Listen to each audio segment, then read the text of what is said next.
네, 그럼 바로 첫 번째 사연부터 만나보겠습니다. 취준 1.5년 차 제대로 한 게 없습니다. 라는 제목으로 아이디 방카추러스 님이 더빅스쿨에 올려주셨네요. 스펙 내역서 살펴보면요. 서울 중위권대학교 이공계 전공을 하셨고 어학 점수는 토익이 885점은 이번 달 만료여서 토익이 865점 보유하고 계신 걸로 생각할게요. 자, 자격증은 은행, FP, AFPK 보유하고 계시고 경력상으로는 수습 기자로 한 달 근무하셨고 일반 회사에서 인턴 6개월 근무하셨습니다. 알바 경력은 여러 가지 합해서 총 4년 정도라고 하고요. 수상 경력은 없으십니다. 그 밖에 대외 활동은 금융권 1회, 비금융권에서 2회 있으시고요. 부족하다고 느끼는 스펙은 자격증과 자소서 작성이 너무 오래 걸리는 게 고민입니다. 라고 하셨네요. 자, 입사를 희망하는 회사 직무는 목표는 기업은행이고 국민, 신한, 하나은행도 가고 싶습니다. 라고 하셨네요. 자, 하고 싶은 말은 첫 번째, 저가 정확히 목표로 하는 직무를 선택하는 게 너무 어렵습니다. 이제 신용 분석사를 준비하려고 하는데 일반적인 FB라고만 알고 있습니다. 직무 선택 상담을 받아봐야 할까요? 두 번째, 제가 진로에 대한 고민이 많았어서 금융권 취준은 어느덧 1.5년 차가 되었는데 비전공자라 다른 일을 하다가 이직 준비하게 되었고요. 자격증 독학하느라 별로 성과도 못 이루고 시간을 너무 허송세월하며 보낸 것 같습니다. 올해 하반기에는 제대로 준비를 해보고 또 잘해보고 싶은데 어떻게 준비해야 할까요? 혹시 수업이 있다면 수강을 하고 싶습니다. 자, 3번 행원이 목표인데 무조건 은행만 바라보는 건 요즘 같은 시기 너무 시야가 좁은 걸까요? 자, 4번 1번에 대한 추가 질문입니다. 회계는 공부해 본 적이 없는데 투운사와 신분사, 전산세무 회계 중에 어떤 걸 취득하는 게 더 도움이 될까요? 자, 마지막 질문입니다. 자격증을 신용분석사랑 태세까지 따고 남은 시간은 필기와 자소서에 집중하려고 계획 중인데 자격증을 이 정도만 준비해둬도 괜찮을까요?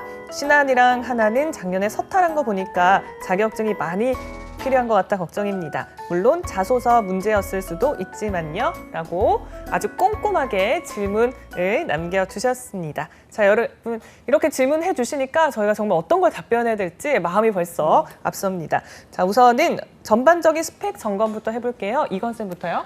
아무래도 이분이 이공계 친구이다 보니까 아무래도 그 본인이 갖고 있는 이공계 관련되어 있는 자격증이라든지 관련 노력들은 좀 감춘 게 아닌가 생각도 들긴 해요. 다만 이제 은행을 준비한다라고 하신 분이 기본적으로 은행 FP라든지 AFPK라든지 은행 관련해가지고 금융권, 대외 활동이라든지 이런 것들을 추구했던 거는 굉장히 잘한 요소다라고 생각이 들고요. 다만 이제 한 가지 우려사항은요. 이공계열 직무자들이 은행을 지원할 때 도움이 전혀 안 된다고 생각하는 거는 굉장히 좀 잘못된 시각이다라는 걸 먼저 얘기하고 싶어요. 자신이 갖고 있는 전공을 잘 활용할 줄 아는 것도 굉장히 중요해요. 뭐 예를 들면 어문계열이라고 하면은 그런 분들은 은행원이 될 수가 없나요? 반대로 얘기했을 때 뭐 예체능을 하시는 분들은 은행원이 될 수 없나요? 저는 전혀 그렇게 생각하지 않거든요. 전공이나 나이, 학력 이런 것들에 제한 없이 지원할 수 있는 곳이 은행이고 그러한 이유에는 사실은 본인이 갖고 있는 이런 전공 지식들이 충분히 도움이 되는 요소나 그런 방향성이 존재하기 때문이거든요. 그런 것들을 좀 더 준비를 하는 것이 옳지 않을까. 그냥 전공을 버리지 않았으면 좋겠다라는 거를 좀 말씀을 꼭 드리고 싶었습니다. 네. 뭐 이공계라고 해서 전혀 불리하지 않으니까 여러 가지 접점을 찾아보면 좋을 것 같고요. 맞쌤의 평가는요? 예, 은행을 희망하시는 분이에요. 네. 아무래도 어제 방송 뭐 참고하실 수도 있겠지만 또 은행 박사, 건 박사님이 또 이렇게 잘 말씀을 해주시니까 저는 그냥 간단하게 좀 첨언을 드리겠습니다. 저도 제가 봤을 때는 이 자격증이나 대외 활동 같은 것들이 뭐 열심히 잘 노력을 해오신 것 같습니다. 네. 뭐 은행 FP, AFPK 그리고 금융권 한 개의 대외 활동도 보이고요. 근데 다만 제가 좀 더 눈에 띄었던 건 뭐냐면 지금 경력 사항을 보시면 일단은 은행과의 접점이 있어 보이는 것 표면적으로 봤을 때 잘 안 보이긴 해요.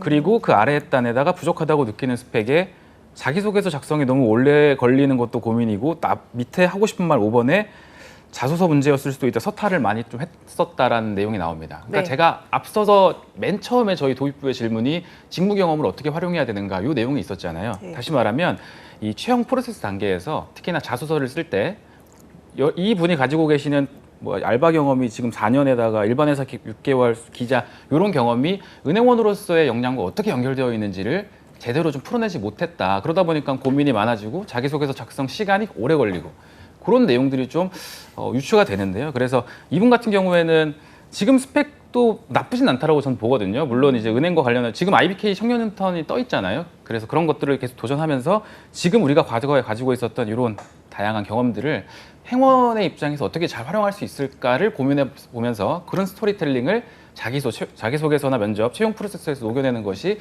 조금 더 보완적인 요소로 필요하지 않을까, 이 말씀을 좀 드리고 싶습니다. 네, 그리고 지금 보면 방카추로스님께서 목표 직무를 선택하기 어렵다라고 말씀을 하시면서 이제 신용 분석사를 준비하려고 해요라고 하셨거든요. 여기에 대해서는 또 어떻게 생각하시는지 궁금합니다. 맞쌤 어떻게 보세요?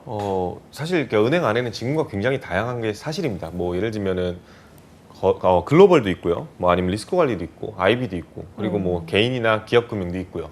근데 이제 보통의 경우에는 이제 아무것도 배경 지식이 없다 보니까 그냥 은행원을 돼야지라고 하면 주위에서 따는 자격증들을 막 이것저것 다 따요. 그런 상태에서 완성돼 있는 상태에서 이제 취업을 준비하게 되면요. 사실은 그때 당시에는 본인이 가장 유리한 파트로 지원을 하는 게 맞아요. 뭐 지금 당장 이분 같은 경우 은행 FP랑 AFPK가 있기 때문에 어쩔 수 없이 PB를 생각하는 경향이 있는 것 같아요. 근데 다만 주의할 게 뭐냐면은 이분이 신분사를 따는 것이 좋지 않을까라는 얘기를 했는데 신용분석사 자격증 자체는요 PB 쪽이라기보다는 기업금융 쪽에 가까운 자격증이에요. 기업의 신용도를 평가하는 거, 재무제표를 분석할 줄 아는 그런 역량을 자격증으로 만든 거기 때문에 만약에 신용분석사를 취득한다 라고 한다면 본인의 루트 자체가 개인 쪽이 아니라 기업 쪽으로 갈 수 있는 가능성이 훨씬 더 많아지고 나아가서 IB 쪽도 지원할 수 있게끔 되는 여력이 생긴다 이렇게 생각하셔야 돼요.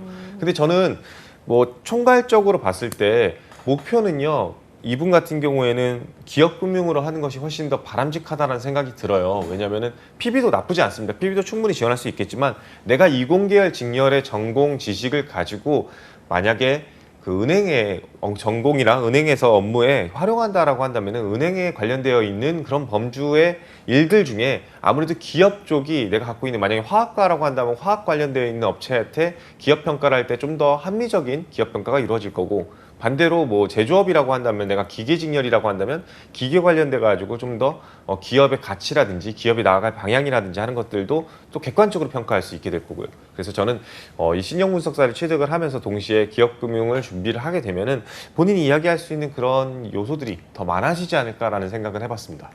그럼 우리 맞쌤은 또 어떻게 생각하시는지 한번 들어봐야죠. 어떻게 보세요? 맞아요. 저도 이공계 그 출신으로서 은행을 준비하신다고 했을 때 저도 기업금융이 좀 더 낫지 않을까라고 생각을 했었는데 하고 싶은 말 보니까 일반적인 PB 그리고 신용분석사 조금은 말에 어폐가 있는 것 같아서 그런 부분들만 좀 권쌤께서 말씀해 주신 대로 좀 잘 정확한 팩트 체크를 하고 준비를 하시면 좋을 것 같고요. 그리고 이분이 만약에 뭐 똑같은 말일 수 있지만 이공계로서 그 기업금융에 대한 준비를 하면 훨씬 더 본인의 잠재력을 잘 보일 수 있지 않을까 생각을 합니다. 그리고 단적인 예로 그 이번 하나은행 지역인재 뜬 것만 하더라도 이번 주 화요일에 마감이었을 거거든요. 그때만 해도 보통 금융영업으로 올라오는 게 아니라 기업금융으로라고 조금 더 세분화된 그 직무만 뽑았었어요. 그러다 보니까 뭐 만약에 우리가 그 신분사를 따놓고 준비를 한다면 이런 그 채용에 있어서도 좀 유연하게 대응이 가능하게 할 거기 때문에 아마 제가 생각했을 때도 신분사 따는 거는 굉장히 좀 좋은 선택이지 않을까 이렇게 좀 말씀을 드릴 수 있을 것 같아요. 네, 뭐 연장선인 것 같은데요. 투자, 자산, 운용사, 신용분석사, 전산세무 회계 중에 무엇을 취득하는 게 도움이 될까라고 하셨습니다. 이건 쌤이 딱 짚어주시면요. 일단은 전산세무나 회계는요. 솔직히 말씀드리면 은행원으로서 뭐 적합한 자격증은 아니라고 저는 생각을 합니다. 왜냐하면 기본적으로 우리가 리스크 관리를 철저하게 해야 되잖아요. 같은 시간을 들여가지고 좀 더 도움이 되는 자격증을 취득하겠다. 그러면은 그냥 명확하게 서류나 필기전형에서 가점이나 우대사항으로 들어가는 자격증이 훨씬 낫겠죠. 근데 이 투혼사라든지 신용분석사는 많은 기업들에서 이제 그 가점으로 쓰고 있지만 전산세무나 회계 같은 경우에는 은행에서 가점으로 쓰는 경우는 거의 없기 때문에 저는 개인적으로 투혼사, 신용분석사가 가장 합리적이고 지금 이분 같은 경우에는 신분사가 아무래도 적합하겠지만 둘 중에 하나만 있다 할지라도 내가 이야기를 풀어낼 수 있는 요소는 많기 때문에 저는 이 중에서 가장 빨리 취득할 수 있는 것부터 순서대로 취득하라고 말씀드리고 싶습니다. 네, 맞쌤도 혹시 동의하실까요? 네, 저도 신분사가 일단은 가장 눈에 띄고요. 그러니까 전산세무 회계 같은 경우는 제가 과거에 롯데 있을 때 저도 회계 일을 좀 했었으니까 저희 같은 그 회계 쪽 포지션 친구들이 따는 거거든요. 그래서 아마 은행으로 행원으로 신입행원 뭐 도움은 되겠지만 우리가 회계에 대한 지식이 있으면 기업에 대한 신용 평가할 때 재무제표 보고 그런 눈은 키워지겠지만 입사 단계에서 말씀해 주신 대로 이게 가점으로 활용되기는 어려울 거예요. 그래서 그냥 우리가 정성적으로 말로 풀어내는 이런 지식이 있다 이 정도로만 활용은 가능하겠지만요. 그래서 지금 당장 우리가 좀 정량적인 점수를 조금 더 확보하기 위해서는 말씀해 주신 대로 저는 신분사에 조금 더 표를 드리고 싶습니다. 네. 네, 우리 방카추로스님이 신용 분석사 따려고 하시는 거는 굉장히 긍정적인 면이다라고 두 분 다 평가를 해주셨고요. 여기에 덧붙이자면 투자자산 운용사도 나쁘지 않겠다라는 평가를 해주셨어요. 지금 보니까 시기가 딱 코로나 시기랑 겹치면서 작년에 이어서 지금까지 조금 힘든 시간을 보내고 계신 것 같습니다. 우리 방카추러스님이 올 하반기에 취업을 성공하시려면 어떤 부분 준비해 보면 좋을지 두 분의 얘기도 한번 들어보도록 할게요. 건쌤?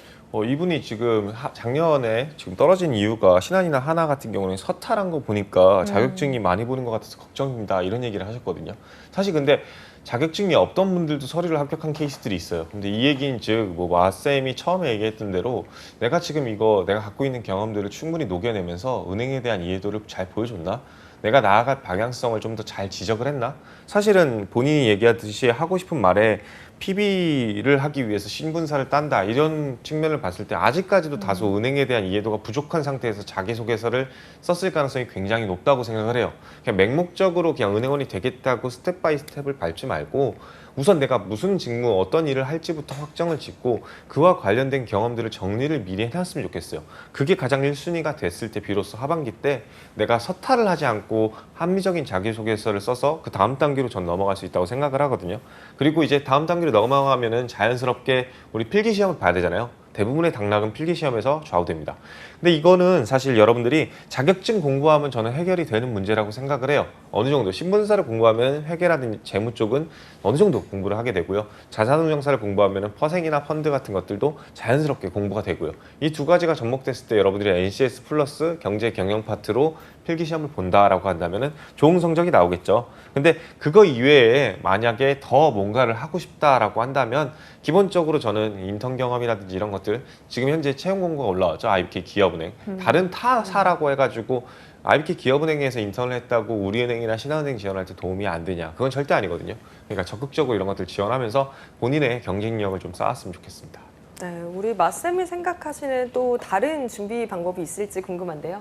네, 공부 계획은 굉장히 좋은 것 같아요. 그리고 건쌤께서 말씀해 주신 대로 자격증 준비하면서 부가적으로 또 여러 가지 지식들도 얻을 수 있고요. 전 항상 뭐 오프라인이든 온라인이든 그 취준생분들을 만나면서 강조하는 단어가 있습니다. 우문현답이라고 우리의 문제는 현장에 답이 있다. 그래서 항상 좀 뭐 앱을 쓰든 뭐 은행에 가서 뭐 물어보든 좀 가서 좀 찾아보고 느껴보라고 이야기를 항상 드려요. 왜냐하면 항상 많은 분들이 요즘 다 아실 거예요. 뭐 필기가 굉장히 채용 전형에서 차지하는 비중이 많다. 그래서 공부 열심히 하시는 거 다 아는데 그러다 보니까 의외로 면접 같은 데 갔을 때 앱을 써봤냐? 안 써봤다. 그럼 지점에 방문해봤냐? 안 가봤다. 뭐 했냐? 공부 열심히 했다. 다 이런 조금은 자신만의 경쟁력을 드러내기가 어려운 그런 준비 정도를 좀 볼 수가 있었어요. 그래서 저는 뭐 갑자기 지금 당장 그래서 나가서 은행을 가보라는 뜻은 아니고 틈틈이 우리가 뭐 스터디를 갔다 오거나 할 때 보이면 좀 가보고 가서 어떤 상품이 지금 잘 주력으로 그냥 딱 보더라도 그 가장 전면 디스플레이에 어떤 상품들이 광고되고 있는지만 보고 왜 저 상품을 이 지점에서 주력으로 밀려고 할까? 이 지점이 어떤 고객들이 많이 방문하는 그런 상권에 위치한 지점인지 그런 것들도 고민을 해보고요. 어플도 사용을 해보고 그러니까 정리를 하면 이분께서 여러분들이 은행을 준비하는 분들이 이번 채용 공고에 우리은행 채용 공고에 올라온 3번 자기소개 항목을 봤을 때 이거 됐다, 오히려 좋다, 이걸 쓰려고 하는데 나 좋은 소재가 있어 라고 느껴지는 그런 정도의 준비를 평상시 좀 하는 것이 어떨까, 이 말씀을 좀 조언으로 드리고 싶습니다. 네, 방카추러스님 지금 두 분께서 말씀해주신 부분들 다 받아들이셔서 준비해보셔서 이 하반기에는 채용에 성공하시길 바랄게요. 이번에는 두 번째 사연을 만나보도록 하겠습니다. 아이디 띠띠님이 대기업 입사를 위한 스펙 점검을 받고 싶습니다. 라고 지금 더빅스쿨에 글을 올려주셨어요. 확인해 볼게요.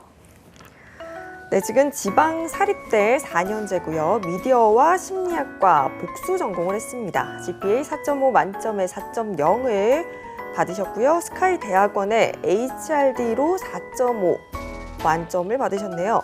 그리고 어학 점수는 토익 850점, 토스 시험은 예정이 되어 있고요. 자격증은 사회조사분석사 2급, ERP 인사 2급, 컴활 2급을 가지고 계십니다. 경력사항을 확인해 보니까 HR 컨설팅 기업에서 인턴 1회 2달 동안 하셨고요. 교내 교육연수원 간사, 정교사 연수 운영 2회 1년 동안 하셨어요. 대외 활동은 학부과정의 환경교육봉사 3개월, 석사과정에서는 교육청에서 교육연구 프로젝트 6개월, 그리고 공공기관에서 HRD 관련 연구 프로젝트 6개월을 하셨습니다. 부족하다고 느끼는 스펙이 어학 성적이 부족하다. 학부 석사과정 동안 6개의 통계 수업을 들었고 향후 빅데이터 자격증 취득도 고려 중이라고 하십니다. 입사를 희망하는 회사와 직무는요.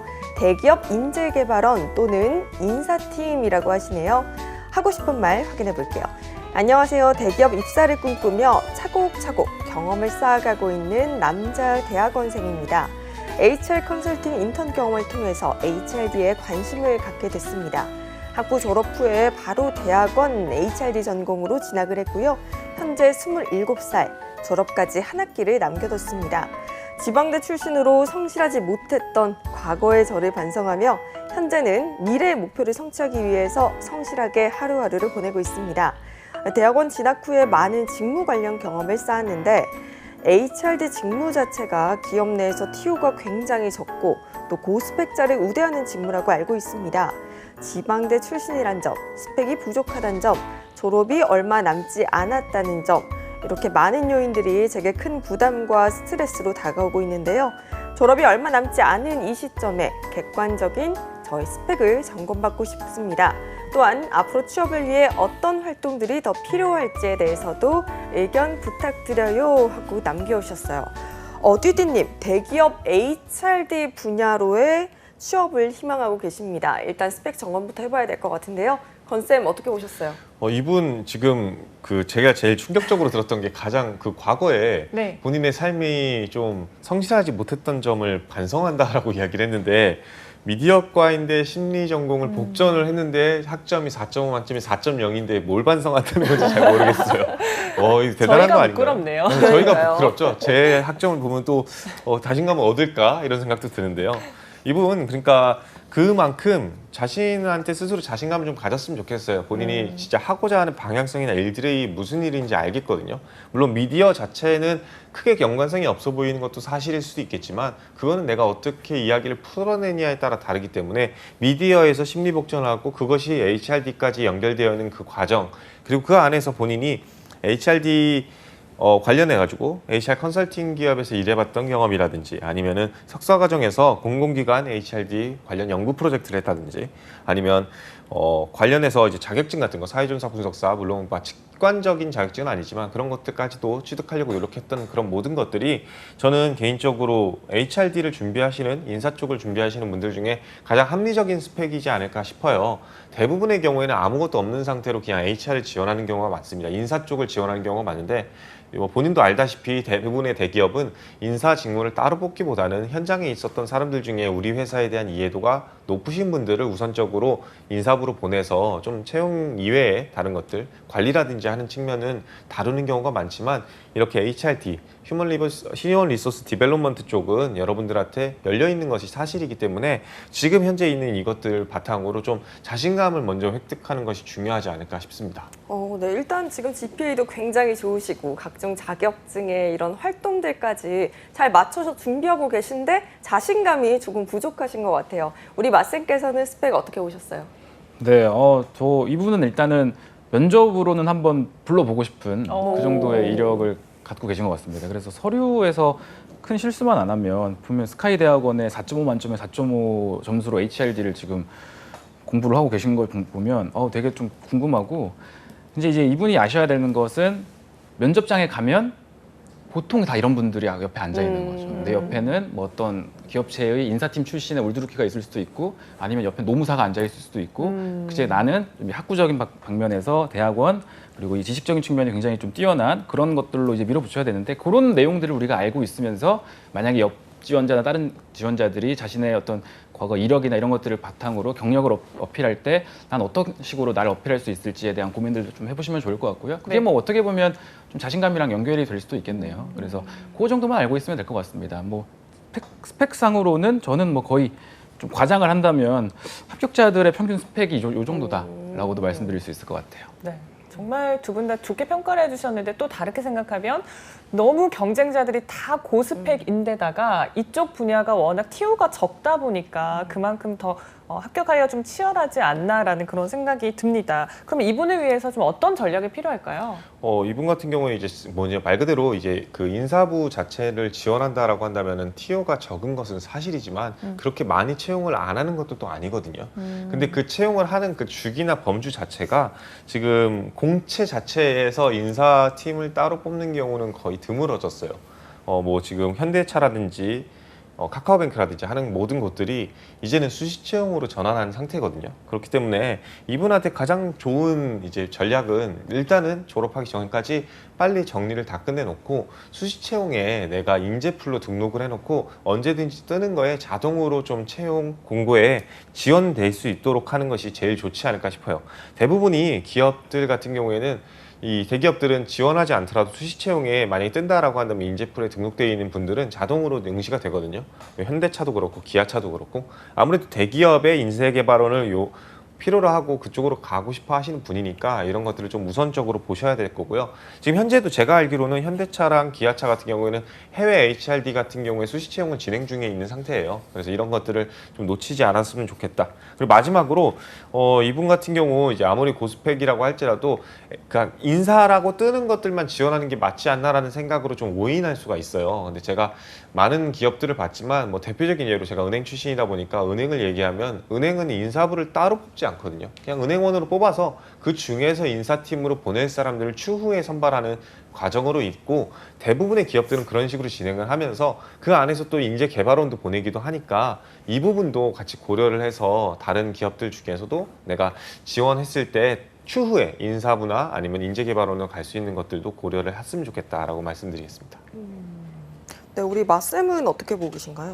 네, 여기 확실히 TO가 적어요. 저도 예전에 입사할 때 인사팀 동기는 한 명도 없었거든요. 다 인사팀은 그러니까 뭐 HRD, HRM을 다 포함해서 없었고 다 뭐 재무나 자금이나 이런 쪽에 있었는데 그만큼 바늘구멍이긴 합니다. 네. 그렇기 때문에 이제 건쌤께서 말씀해주신 대로 언제든 내가 연락을 받을 수 있게끔 그 인재 DB에 항상 등록이 되어 있어야 되겠고요. 그리고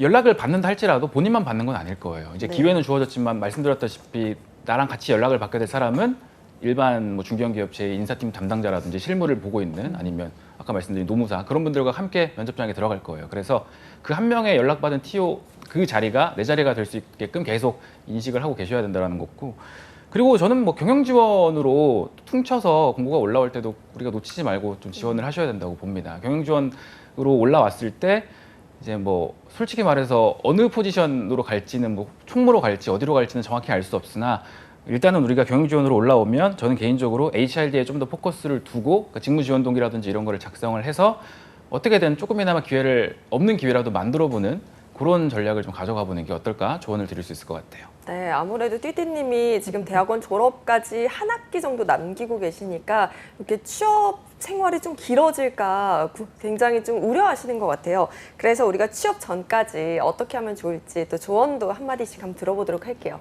건쌤?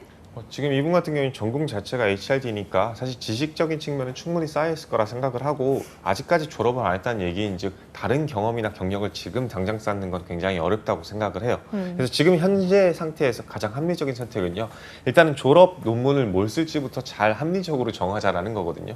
그래서 여러분들이 뭐 지금 이분 같은 경우는 석사 졸업을 하는데 예를 들어서 그 뭐 녹차가 그냥 우리 인재 개발에 어떤 도움이 되나 뭐 이런 얘기들을 하면은 사실 면접에서도 별로 할 얘기도 없을 뿐더러 면접관이 그럼 졸업할 때 논문 무엇 작성하셨어요? 라는 질문에 대해서도 답변하기가 되게 애매해지는 경향이 있거든요. 그래서 이 졸업 논문부터 본인의 이제 이런 현재 기업들이 처한 상황과 본인이 갖고 있는 지식을 바탕으로 향후 기업들이 나아갈 방향성에 대해서 미리 좀 면접에 대비하기 위한 논문을 쓴다라고 한다면요. 면접관들도 물어봤을 때 정말 편하게 대답할 수도 있게 되고요. 본인 또한 어필할 수 있는 것이 하나가 더 늘 거라고 생각을 합니다. 그리고 마지막으로 본인 말대로 지금 데이터 관련돼 가지고 공부를 하겠다라고 하는 그런 움직임을 보였는데 이런 데이터 관련 공부는요.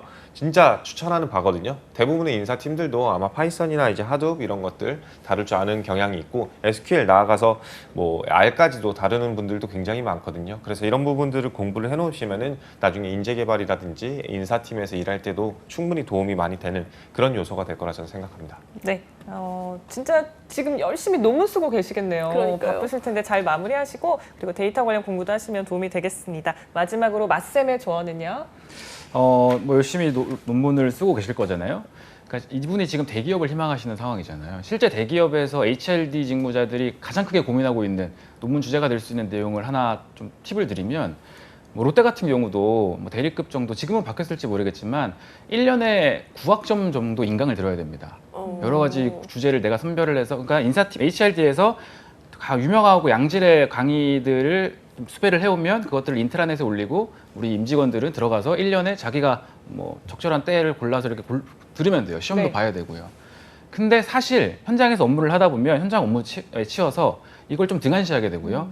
거의 마감 기한에 임박했을 때 몰아서. 그냥 켜놓고 네. 일하다가 시간 되네 다음 켜놓고 일하다가 다음 시험도 보통 족번호를 어떻게 되는지 구해서 그걸로 그냥 별로 정말 HRD 부서에선 열심히 고민을 해서 우리에게 제공을 해주는 교육 자료인데 현장에서는 그게 잘 쓰임새가 글쎄요, 저는 잘 모르겠어요. 네. 그래서 이런 괴리 같은 것들을 줄일 수 있는 이분은 굉장히 대학원생에 똑똑하신 분이니까 저도 아직 잘 모르겠는데 이런 정도로 실무에서 지금 굉장히 고민하고 있는 이런 내용들을 우리가 좀 주제로 한다거나 아니면 아이디어를 좀 고민해 보시면 충분히 면접 상황에서 좀 어필할 수 있는 이분만의 좀 경쟁력 요소가 되지 않을까 이 조언까지 드리고 싶습니다.